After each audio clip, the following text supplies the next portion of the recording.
జై గురుదేవ్. ఓం శ్రీ సాయిరామ్. అనంత ప్రేమ స్వరూపులారా, ఇప్పటి వరకు నేను అనేక సందర్భాల్లో ఒక విషయాన్ని గురించి ప్రస్తావిస్తూ వచ్చాను. అదేమిటంటే, ఎదుటి వ్యక్తిని మార్చడం చాలా కష్టం, తనను తాను ఉద్ధరించుకోవటం చాలా సులభం అనేటటువంటి విషయాన్ని గురించి పదే పదే ప్రస్తావించడం జరిగింది. సాక్షాత్తు అవతార పురుషుడిగా ప్రకటించుకున్నటువంటి భగవాన్ శ్రీ శ్రీ శ్రీ సత్యసాయి బాబా వారు కూడా నా 8 దశాబ్దాల జీవిత కాలంలో ఏ ఒక్క వ్యక్తిని మార్చలేకపోయాను అని నిరాశతో నిస్పృహతో జీవితాన్ని ముగించడం జరిగింది. ఆధ్యాత్మిక మార్గంలోనికి ప్రవేశించి దశాబ్దాల తరబడి సాధన చేసినటువంటి వ్యక్తులు కూడా అంతిమంగా అతి భయంకరమైనటువంటి రుగ్మతలకు లోనై అసంతృప్తిగా బలవంతంగా జీవితాన్ని ముగించినటువంటి సందర్భాలు కొన్ని కనిపిస్తూ ఉన్నాయి. వీటన్నింటినీ దృష్టిలో పెట్టుకొని ఆధ్యాత్మిక మార్గాన్ని గురించి లోతుగా విశ్లేషించినప్పుడు తనను తాను ఉద్ధరించుకోవటం సాధ్యమవుతుంది, కానీ ఎదుటి వ్యక్తిని ఉద్ధరించడం సాధ్యం కాదు అనేటటువంటి భావన కలుగుతుంది. కానీ అది వాస్తవం కాదు. తనను తాను ఉద్ధరించుకోగలిగినటువంటి వ్యక్తి తప్పనిసరిగా ఎదుటి వ్యక్తిని కూడా ఉద్ధరించగలుగుతాడు.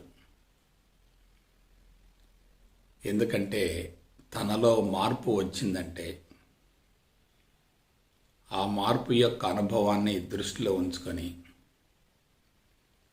ఎదుటి వ్యక్తి యొక్క అంతరంగాన్ని కూడా సమూలంగా శుద్ధి చేయొచ్చు. తనను తాను ఉద్ధరించుకోవటం సాధ్యమైతే ఎదుటి వ్యక్తిని ఉద్ధరించడం కూడా సాధ్యమవుతుంది కదా.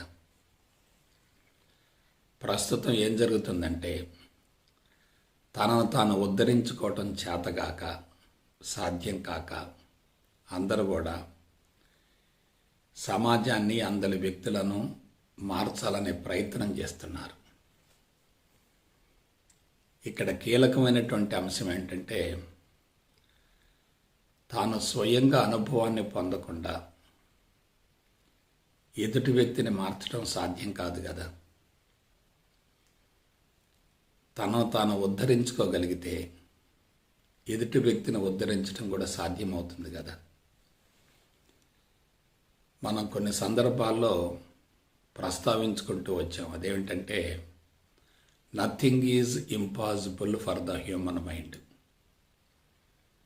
మానవ మేధస్సు ద్వారా అసాధ్యం అనేది లేదు అంటున్నాం.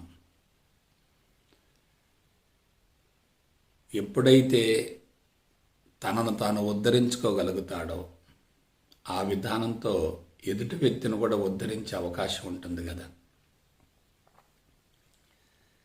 ఇంకొక విషయం ఏంటంటే, ప్రతి సమస్యకు పరిష్కారం ఉంటుంది అంటున్నాం, ప్రతి ప్రశ్నకు సమాధానం ఉంటుంది అంటున్నాం.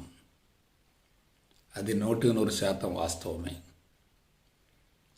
మరి సమస్య అనేది ఉత్పన్నమైందంటే దానికి తప్పనిసరిగా పరిష్కారం కూడా ఉంటుంది కదా.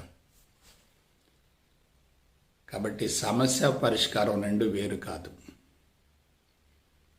సమస్య తనలో ఉన్నప్పుడు పరిష్కార మార్గం కూడా తనలోనే ఉంటుంది కదా.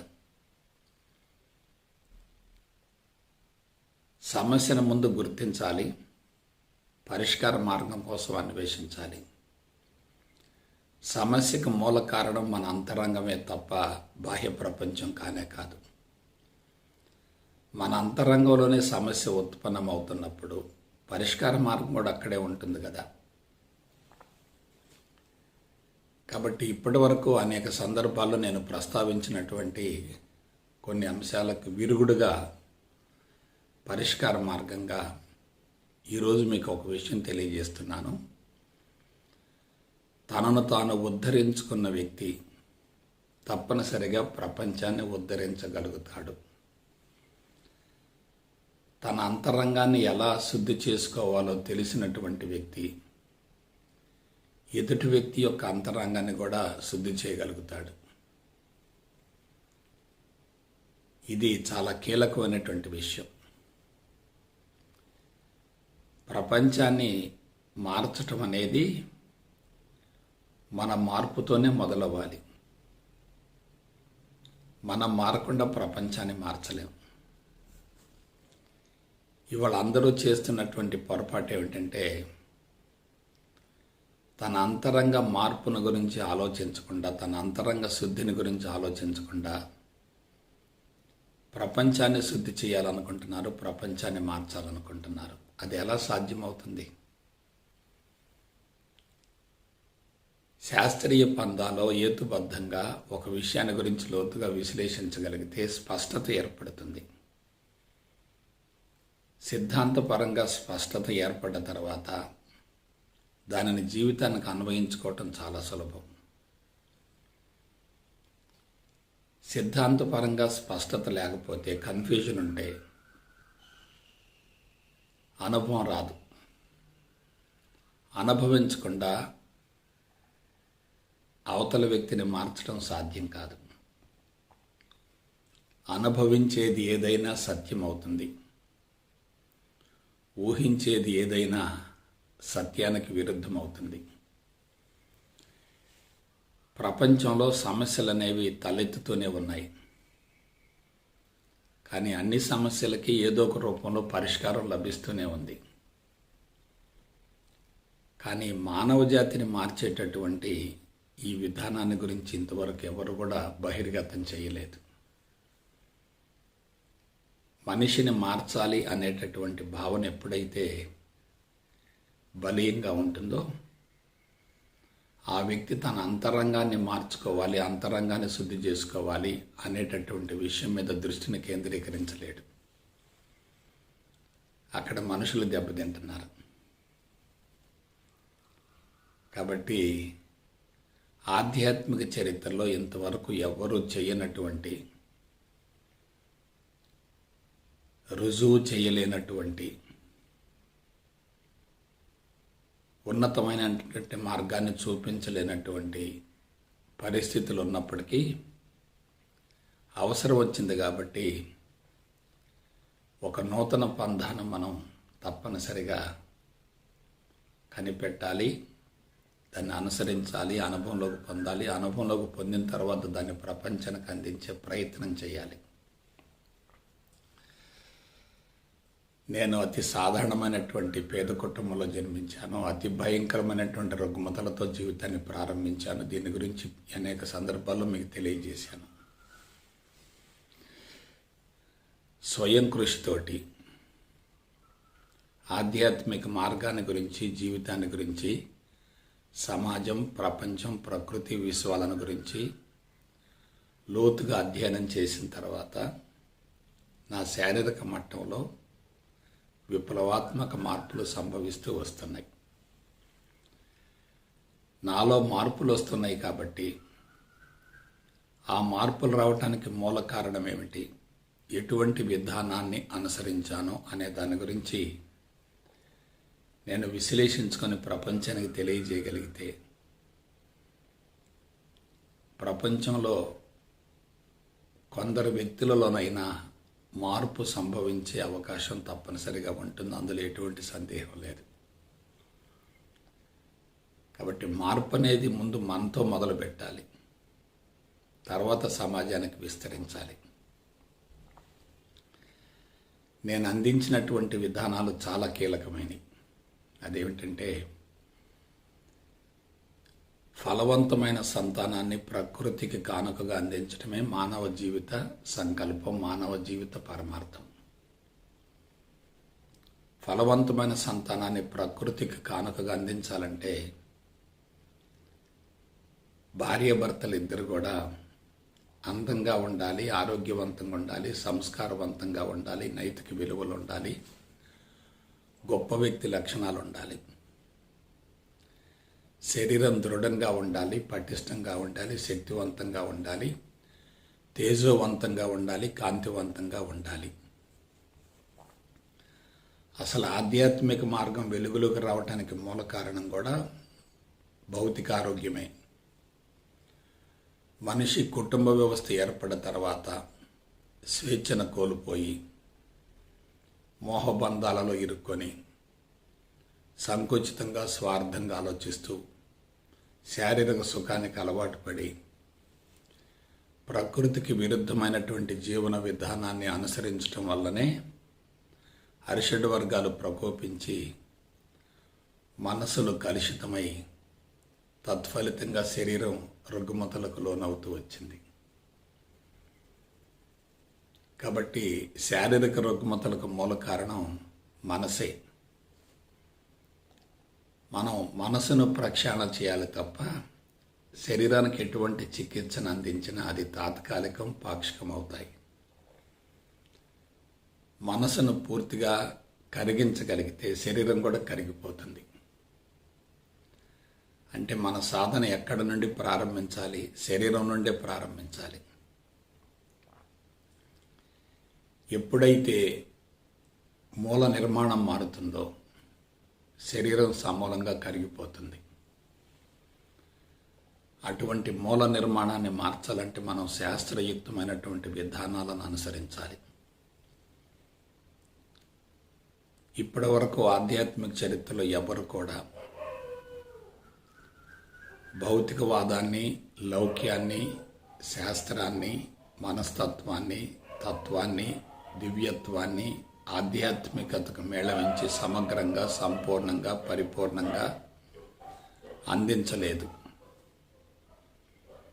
అందువల్లనే ఆధ్యాత్మిక మార్గంలోకి ప్రవేశించినటువంటి వాళ్ళంతా కూడా పరిణతి చెందలేక అసంతృప్తితో బలవంతంగా జీవితాలను ముగించవలసిన పరిస్థితులు ఏర్పడ్డాయి. నేను అనుసరించినటువంటి విధానం వినూత్నమైనది. అది సరళంగా, సులభంగా, సశాస్త్రీయంగా ఉంది కాబట్టి నాలో మార్పు వచ్చింది. కఠోరం, కాఠిన్యం అనేటటువంటి అంశాలకు ఎటువంటి ప్రాధాన్యతను ఇవ్వకూడదు. సాధన కఠోరంగా ఉందంటే మనిషి కూడా కాఠిన్యంగా తయారవుతాడు. సాధన కఠోరంగా ఉండటానికి మూల కారణం అనుసరించేటటువంటి విధానం పట్ల స్పష్టత లేకపోవటం. మానవ దేహం అంతటిలో కీలకమైనటువంటి వ్యవస్థలు 3 ఉన్నాయి. ఒకటి కేంద్ర నాడీ వ్యవస్థ, 2 పరిధీయ నాడీ వ్యవస్థ, 3 స్వయంచోదిత నాడీ వ్యవస్థ. ఈ 3 కలిపితే పరిపూర్ణమైనటువంటి నాడీ వ్యవస్థ అవుతాయి. నాడీ వ్యవస్థ బాగుండాలి, హార్మోన్ వ్యవస్థ సమతుల్యంలో, సమత్వంలో ఉండాలి, రక్షక వ్యవస్థ అద్భుతంగా పనిచేయాలి. నాడీ వ్యవస్థ, హార్మోన్ వ్యవస్థ, రక్షక వ్యవస్థ ఈ 3 సమర్థవంతంగా పనిచేసేయనుకోండి, శరీరం జీవితాంతం ఆరోగ్యంగా ఉంటుంది. ఈ 3 కూడా కీలకమైనది ఏమిటి? నాడీ వ్యవస్థ. ఈ నాడీ వ్యవస్థలలో కూడా కేంద్ర నాడీ వ్యవస్థ చాలా కీలకమైంది. కేంద్ర నాడీ వ్యవస్థలో ఏమున్నాయి? మెదడు, వెన్నుపాము 2 ఉన్నాయి. ఆరోగ్య రహస్యం కానీ, ఆధ్యాత్మిక రహస్యం కానీ, విశ్వరహస్యం కానీ అన్నీ కూడా ఈ మెదడు, వెన్నుబాములలోనే ఇమిడి ఉన్నాయి, నిక్షిప్తమై ఉన్నాయి. మెదడు అనేది చాలా కీలకమైంది. అది సమాచార స్థావరం, సంస్కారాల నిలయం. శరీర అవయవాల్ని సమర్థవంతంగా పనిచేయించే కేంద్రాలకు అది ఆలవాలం అవుతుంది. శరీరంలో ఎన్ని అవయవాలు ఉన్నాయో వాటిని నియంత్రించేటటువంటి కేంద్రాలు మెదడులో ఉన్నాయి. కేంద్రాలు దెబ్బతింటేనే శరీరం దెబ్బతింటుంది. కేంద్రాలు సమర్థవంతంగా పనిచేసేటట్లయితే శరీరం అద్భుతంగా పనిచేస్తుంది. కాబట్టి శారీరక వ్యవస్థ అద్భుతంగా పనిచేయాలంటే అందుకు మూలం మరియు ఆధారం ఏమిటంటే మెదడే. మెదడులో ఉన్నటువంటి సమాచారం అంతా కూడా సంస్కారాల రూపంలో భద్రపరచబడి దానిలో ఉన్నటువంటి కేంద్రాలను కలుషితం చేస్తుంది. కేంద్రాలు మొత్తం కలుషితం అయ్యాయి అనుకోండి, ఏమవుతుంది? తదనుగుణమైనటువంటి శారీరక అవయవాలు సమర్థవంతంగా పనిచేయవు, దెబ్బతింటాయి. కాబట్టి మనం ఏం చేయాలి? మన దృష్టి మొత్తాన్ని మెదడు మీదనే పెట్టాలి. మెదడు అద్భుతంగా పనిచేయాలి. మరొక మాటలో చెప్పాలంటే మెదడు యొక్క మధ్య భాగంలో కొన్ని ఖాళీ ప్రదేశాలు ఉంటాయి.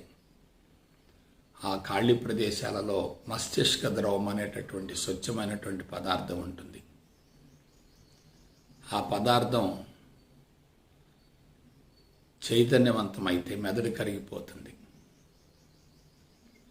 మెదడు కరిగిపోతే శరీరం కరిగిపోతుంది. మరో కీలకమైనటువంటి విషయం ఏంటంటే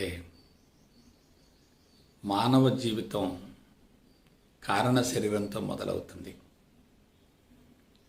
ఈ కారణ శరీరం 2 అర్ధబీజాల కలయికతో ఏర్పడుతుంది.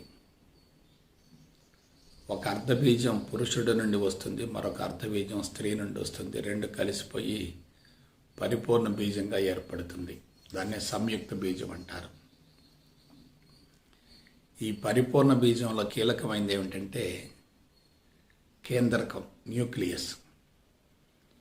ఆ కేంద్రకంలో కీలకమైనటువంటి భాగం ఏంటంటే 23 జతల క్రోమోజోములు. ఆ 23 జతల క్రోమోజోములకు ప్రత్యక్షంగా మెదడు ఏర్పడుతుంది. కాబట్టి క్రోమోజోములు ఈక్వల్ టు మెదడు. మరొక విషయం చెప్తున్నాను, మెదడు వెన్నుభాగం రెండింటిని జాగ్రత్తగా పరిశీలించండి. అది శుక్రకణపు ఆకృతిలో కనిపిస్తుంది. శుక్రకణం దేనికి సంబంధించింది? పురుషుడు నుంచి విడుదలయ్యేటటువంటి అర్ధబీజ కణం. కాబట్టి 23 క్రోమోజోములు ఈక్వల్ టు మెదడు. ఆ మెదడుతో అనుసంధానమై ఉన్నదే వెన్నుపాము. మెదడు వెన్నుపాము 2 సమర్థవంతంగా పనిచేసాయి అనుకోండి, శరీరం జీవితాంతం ఆరోగ్యంగా ఉంటుంది. శరీరం జీవితాంతం ఆరోగ్యంగా ఉందనుకోండి, ఫలవంతమైన సంతానాన్ని ప్రకృతికి కానుకగా అందించేటటువంటి మాతృత్వం అనేటటువంటి యజ్ఞం 100% సఫలీకృతం అవుతుంది. మాతృత్వం అనే యజ్ఞం సఫలీకృతమైంది అనుకోండి, అంతరంగం సంతృప్తిగా ఉంటుంది, ప్రశాంతంగా ఉంటుంది. జీవితం నల్లేరు మీద బండిలా కొనసాగుతుంది. సమస్యలని లేకపోతే, రుగ్మతలని లేకపోతే ఇక సాధన యొక్క అవసరం ఉండదు కదా. జీవిత సంకల్పం నెరవేర్చుకున్న వ్యక్తులలో సంతృప్తి ఉంటుంది. కాబట్టి ఆ సంతృప్తి నుండే సాధన జరుగుతుంది. అసంతృప్తిగా ఉండి ఎంత కఠోర సాధన చేసినా సాధన మొత్తం పొడిదలు పోసిన పన్నీరు. కాబట్టి ఇప్పుడు కీలకమైనటువంటి అంగాన్ని గురించి మనం తెలుసుకుంటే చాలు. అదేమిటి? మెదడు. ఈ మెదడుకి పుష్కలంగా ప్రాణశక్తి అందిందనుకోండి, మెదడు కణజాలం సమూలంగా శుద్ధి అవుతుంది. మెదడు కణజాలం సమూలంగా శుద్ధి అయిందనుకోండి, కేంద్రాలు అద్భుతంగా పనిచేస్తాయి. కేంద్రాలు అద్భుతంగా పనిచేస్తే అవయవాలు కూడా సమర్థవంతంగా పనిచేస్తాయి. జీవన చర్యలు బాగా జరుగుతాయి. అన్ని వ్యవస్థలు సమర్థవంతంగా పనిచేస్తాయి. ప్రత్యుత్పత్తి వ్యవస్థ అద్భుతంగా పనిచేస్తుంది. హార్మోన్స్ బాగా ఉత్పత్తి అవుతాయి. ఫలవంతమైన సంతానాన్ని ప్రకృతికి కానుకగా అందించాలనేటటువంటి పవిత్రమైనటువంటి యజ్ఞం 100% నెరవేరుతుంది. కాబట్టి కీలక రహస్యం ఎక్కడుంది? మెదడులో ఉంది. ఆ మెదడు సమూలంగా శుద్ధి కావాలంటే జన్యు నిర్మాణం మారాలి, జెనెటిక్ కాన్స్టిట్యూషన్ మారాలి. జీనులలో ఉన్నటువంటి అవకతవకలు, లోపాలు సవరించబడాలి. అందుకు మనం ఏం చేయాలి? శరీరం నుండి వేరు కావాలి. జీవుడు శరీరంతో అతుక్కున్నాడు అనుకోండి, మమకారం ఎక్కువగా ఉంటుంది, అభిమానం ఎక్కువగా ఉంటుంది. అటువంటి వ్యక్తులు శరీరం నుండి వేరయ్యే ప్రసక్తే లేదు. జీవుడు కరిగిపోయే కొలది మనిషి శరీరం నుండి వేరయ్యే అవకాశం ఉంటుంది. నేను ఫలానా అనబడేటటువంటి అహంకారపు స్థితి నుండి నేను భగవంతుడను అనేటటువంటి అంశం అనుభవంలోకి వచ్చిందంటే సమాజం మొత్తం భగవంతుని మయంగా కనిపిస్తుంది కదా. ప్రపంచం, ప్రకృతి, విశ్వాలన్నీ కూడా భగవంతుడే అనేటటువంటి భావన కలిగిందంటే ఇక సాధన యొక్క అవసరం ఏముంటుంది? అయితే ముందు తెలుసుకోవాలి. తెలుసుకునే విషయంలో స్పష్టత ఉండాలి. సద్గురువు యొక్క మార్గదర్శకత ఉండాలి. గురువులతో భౌతిక సంబంధాన్ని పెట్టుకోకూడదు. జ్ఞానపరంగా ఎదుగుతూ ఉంటే ప్రతికూలంగా ఉన్న పరిస్థితులన్నీ అనుకూలం అవుతూ ఉంటాయి. జ్ఞానపరంగా ఎదగకుండా కఠోర సాధన చేసేటట్లయితే శరీరం దెబ్బతింటుంది. సున్నితమైన, విలువైన, సూక్ష్మమైన, అనంతమైనటువంటి మేధస్సు మీద బలవంత ప్రయోగాలు చేయకూడదు. అసలు ఆధ్యాత్మిక మార్గంలోకి ప్రవేశించకపోయినా పర్లేదు, కానీ ప్రవేశించి అశాస్త్రీయ విధానాలను అనుసరించేటట్లయితే అబాసు పాలవుతాం. అందరూ హేళన చేస్తారు. ఆధ్యాత్మిక మార్గానికే కళంకం ఏర్పడుతుంది. చాలామంది శరీరాన్ని పూర్తిగా అశ్రద్ధ చేసి కఠోర సాధనలు చేస్తూ ఉంటారు. అలా చేసిన వాళ్ళు మొత్తం దెబ్బతింటారు. అసలు సాధన చేయాలి అనే పదంలోనే బంధం ఉంది. ఎటువంటి సాధనలు చేయవలసినటువంటి అవసరం లేదు అనేటటువంటి భావన కలిగిందంటే మనిషి పూర్తిగా విడుదలవుతాడు, పరిపూర్ణ స్థితిని అందుకోగలుగుతాడు. పరిపూర్ణ స్థితికి చేరటం కోసం ప్రాథమికంగా తప్పనిసరిగా సాధన అవసరమే, కానీ పరిపూర్ణ స్థితికి చేరిన తర్వాత ఇక సాధనల యొక్క అవసరమే ఉంది. జీవితమే సాధనగా మారుతుంది కదా. ఇది మనం తెలుసుకోవలసినటువంటి నగ్న సత్యం. గత 3 దశాబ్దాలుగా నేను ఇటువంటి విధానం మీదనే దృష్టిని కేంద్రీకరించాను. కృషి ఉంటే మనుషులు ఋషులు అవుతారు. స్వయం కృషి మీద జీవించటమే ముక్తి లేక మోక్షం అంటే. ఇతరుల మీద ఆధారపడటమే బంధాలు అవుతాయి. బంధాలు పెరుగుతున్నాయంటే స్వేచ్ఛ హరించుకుపోతున్నట్లే. కాబట్టి జీవితాన్ని గురించి లోతుగా అధ్యయనం చేసిన వ్యక్తికి జీవిత రహస్యాలు తెలుస్తాయి, ప్రకృతి సూత్రాలు తెలుస్తాయి, విశ్వ కదలికలు తెలుస్తాయి. అంతా ఏకత్వమే గోచరిస్తుంది. ఉన్నది ఒక్కటే అనేదే సత్యం. భిన్నత్వం అనేది మనకు మనంగా సృష్టించుకున్నదే. కాబట్టి భూమండలం మొత్తంలో ప్రమాదకరమైనటువంటి జాతి ఎవరంటే మానవ జాతి. ఈ మానవునిలో మార్పు వస్తేనే సమాజంలో మార్పు సంభవిస్తుంది. వ్యక్తి మారకుండా వ్యవస్థ మారదు. వ్యక్తి వ్యవస్థను ఏర్పాటు చేసుకున్నాడు కాబట్టి వ్యక్తి ద్వారానే వ్యవస్థను కూడా మార్చగలగాలి. అందువల్ల తప్పనిసరిగా వ్యక్తులను మార్చే ప్రయత్నం కూడా చేయాలి. ఆ మార్చేటటువంటి విధానంలో శాస్త్రీయతను అవలంబించాలి. శాస్త్రీయత ఉన్న చోట అనుసరించేటటువంటి విధానంలో ఎక్కడ పొరపాటు జరగదు, తప్పనిసరిగా సత్ఫలితం వస్తుంది. శరీరం అంతా కూడా దేవాలయం అయితే, అందులో జీవుడు దేవుడైతే మనిషి తనను తాను ప్రేమించుకుంటాడు.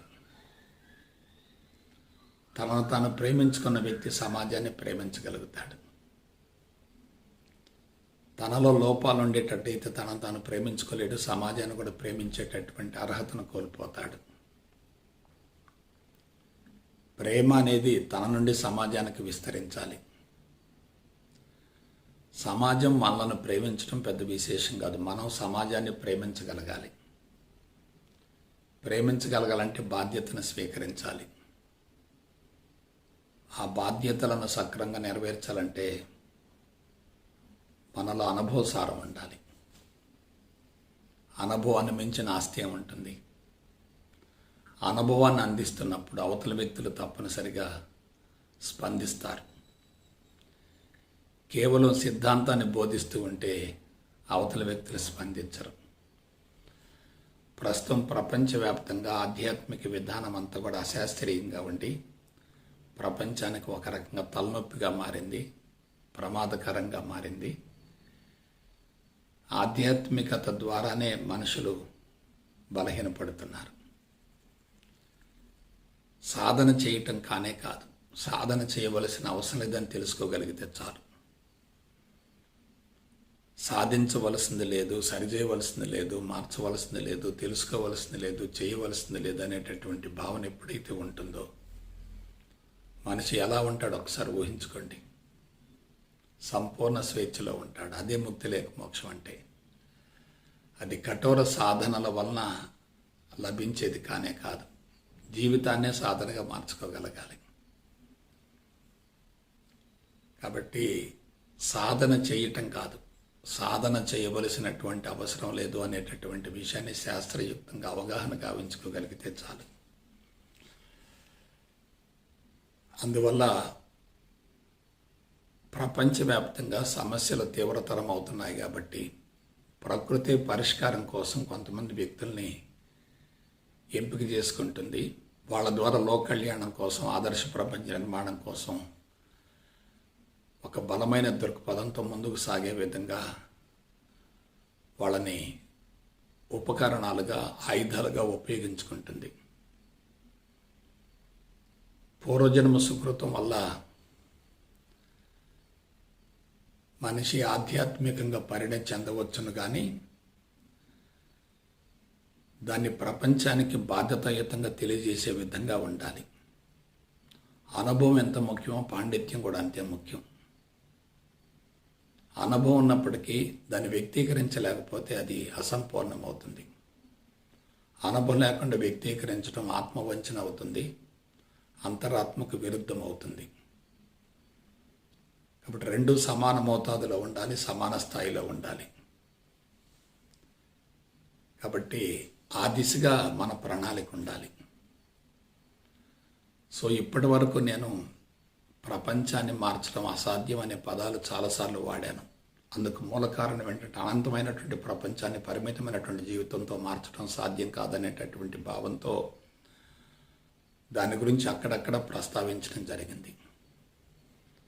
కానీ కాస్మిక్ చేంజ్ జరుగుతుంది, విశ్వంలోనే మార్పు జరుగుతుంది.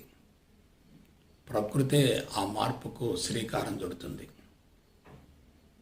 అందువల్ల ఒక వ్యక్తిలో మార్పు వచ్చినప్పుడు తప్పనిసరిగా అది సూక్ష్మ రూపంలో అందరికీ విస్తరించే అవకాశం ఉంటుంది కదా. అందుకని తప్పనిసరిగా వ్యక్తులను మార్చవచ్చు, మనిషిని మార్చవచ్చు, ప్రపంచం కూడా తప్పనిసరిగా మారుతుంది. తిరోగమనం కనిపిస్తుందంటే లోపల పురోగమనానికి బలమైనటువంటి బీజాలు పడుతున్నట్లే కదా. తిరోగమనం అనేది పురోగమనంలో ఒక భాగమే కదా. ఆ విధంగా మనం చక్కటి వ్యూహరచనతో ముందుకెళదాం. ఆదర్శ ప్రపంచ నిర్మాణంలో మన వంతు చేయూతనిద్దాం, మన వంతు కృషి చేద్దాం, జీవితాన్ని సార్థకం చేసుకుందాం. ఓకే. జై గురుదేవ్, జై గురుదేవ్, జై గురుదేవ్.